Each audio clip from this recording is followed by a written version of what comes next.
नमस्कार, मैं Jully Tiwari. Daily news में आपका स्वागत है।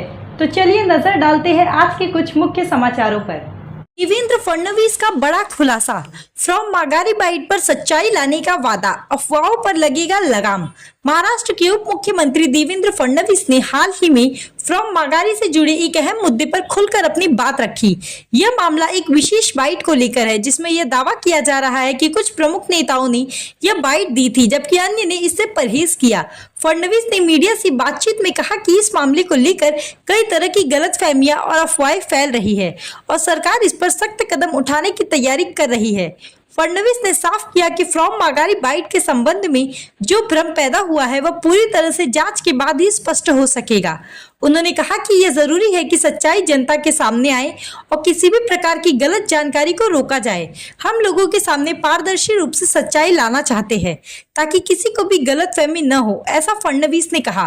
उप मुख्यमंत्री ने यह भी कहा कि इस मामले में जिम्मेदार व्यक्तियों की पहचान की जा रही है और जल्द ही उन पर कड़ी कार्रवाई की जाएगी।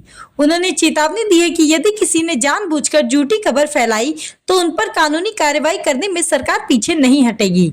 फडणवीस ने स्पष्ट किया कि ऐसे संवेदनशील मामलों में जनता को गुमराह करना अस्वीकार्य है। फडणवीस ने सभी से अनुरोध किया कि वे केवल आधिकारिक सूत्रों से ही जानकारी प्राप्त करें और अफवाहों पर ध्यान न दें। उन्होंने आश्वासन दिया कि फ्रॉम माघारी बाइट पर जल्द ही विस्तृत जानकारी सार्वजनिक की जाएगी ताकि लोगों को सही तथ्यों का पता चल सके। इसके साथ ही सरकार यह सुनिश्चित करेगी कि भविष्य में ऐसे मामलों में पारदर्शिता बनी रहे और जनता तक सच्चाई बिना किसी रुकावट के पहुंचे। इस बयान से फडणवीस ने स्पष्ट संकेत दिए हैं कि महाराष्ट्र सरकार जनता के बीच फैले भ्रम को दूर करने के लिए पूरी तरह प्रतिबद्ध है और किसी भी प्रकार की अफवाह को बढ़ावा नहीं दिया जाएगा। भाई निश्चितपणे त्या ठिकाणी पक्षाकरता त्याग करतील। त्यांचा एक स्वभाव आहे, एखादी गोष्ट जर मनाला पटली नाही तर थेट ते सांगतात। एक प्रकारे त्यांनी फॉर्म भरून पक्षाला थेट सांगितलं की बाबा तुम्ही असा एकतर्फी विचार करू नका, तुम्ही दरवेळेस नेत्यांचा विचार या ठिकाणी करू नका, अशा प्रकारचा संदेश देण्याचा त्यांनी प्रयत्न केला। पण त्यांनी त्यानंतर आमच्याशी ज्या काही बैठका झाल्या तर त्यांच्या मनातली भूमिका त्यांनी मांडली आणि शेवटी सांगितलं की मी पक्षाच्या विरोधात जाणार नाही आणि त्यांनी फॉर्म परत घेतलेला आहे। गोपाळ शेट्टींसारख्या कार्यकर्त्याचा मला अभिमान आहे। सर, बऱ्याच ठिकाणी यश मिळालं, मात्र आपण जर बघितलं असेल तर माहीमची लढत आहे। सदा सरवणकर त्यांच्या निर्णयावर ठाम आहेत, त्यांनी माघार घेतलेली नाही।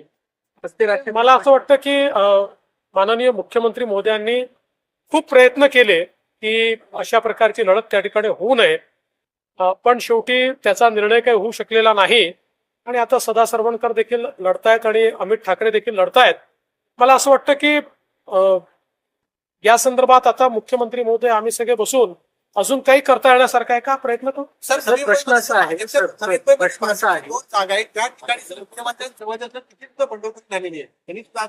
असं आहे की मुख्यमंत्र्यांनी आणि आम्ही सगळ्यांनी बसून वेगवेगळ्या कॅन्डिडेट समोर वेगवेगळ्या पक्षांचे जे बंडखोर होते त्यांच्याशी चर्चा केली आणि चर्चेअंती त्यातल्या 90-95% लोकांनी आपले फॉर्म्स परत घेतलेले आहेत।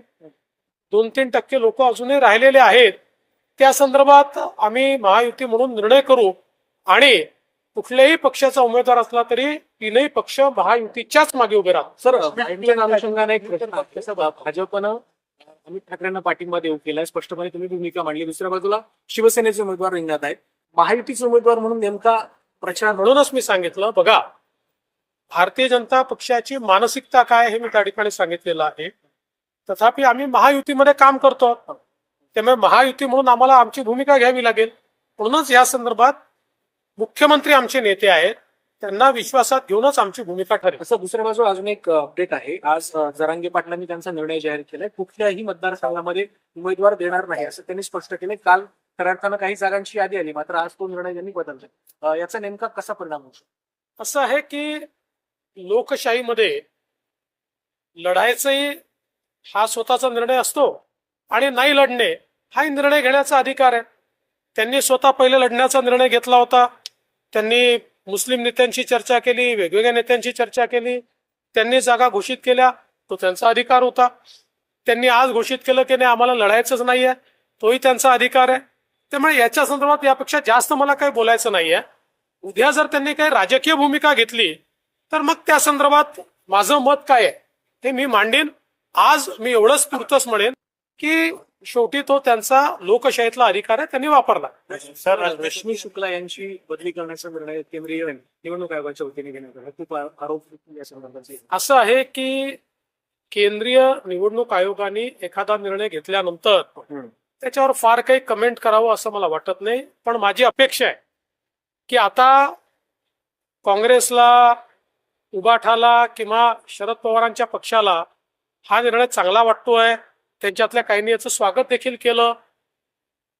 एकीकडे हरियाणामध्ये Bharatiya Janata party जिंकल्याबरोबर election commission कसं चुकीचं आहे हे सांगतात. हा निर्णय झाल्याबरोबर इलेक्शन कमिशन चांगला आहे म्हणतात. उद्या पुन्हा एकदा महायुतीचं सरकार आल्यानंतर तो आज के लिए बस इतना ही. कल फिर मिलेंगे इसी समय इसी चैनल पर. तब तक के लिए मुझे दीजिए इजाजत. धन्यवाद.